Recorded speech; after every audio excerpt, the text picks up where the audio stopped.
Viral kisah Rifki, mahasiswa bawa kakeknya ke kampus, tak tega ditinggal di rumah. Beredar di media sosial sebuah video yang menarasikan seorang mahasiswa membawa sang kakek ikut kuliah ke kampus. Bukan tanpa sebab, mahasiswa yang diketahui berkuliah di Universitas Muslim Indonesia membawa sang kakek ke kampus lantaran tak tega meninggalkan kakeknya sendirian di rumah. Momen saat mahasiswa tersebut membonceng sang kakek untuk ikut ke kampus direkam oleh salah satu rekan mahasiswa itu. Video tersebut kemudian diunggah di akun TikTok dengan nama pengguna @callmeday. Dalam rekaman video tersebut, pemilik akun yang dikenal dengan nama Day tersebut berbagi momen yang sangat mengesankan di mana sahabatnya yang dikenal sebagai @rifkian memberikan bantuan kepada seorang pria lanjut usia yang mengenakan kemeja lengan pendek dan sedang duduk di kursi penumpang di belakangnya.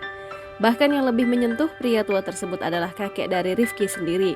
Ternyata Rifki dengan sengaja membawa kakeknya untuk menemani ke kampus karena merasa sangat kasihan dan tidak ingin meninggalkan kakeknya sendirian di rumah mengingat tidak ada orang lain yang bisa menemaninya.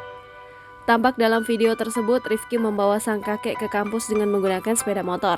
Video ini kemudian viral dan sudah ditonton lebih dari 1,5 juta penayangan, mendapatkan lebih dari 150.000 suka dan ribuan komentar. Tak sedikit warganet yang terharu dan gemas saat melihat pria tua tersebut duduk tenang di atas motor sambil memegang tas ransel cucunya. Warganet kemudian dengan tulus mendoakan agar sang kakek selalu sehat dan memiliki umur panjang. Download Tribun X sekarang, menghadirkan lokal menjadi Indonesia.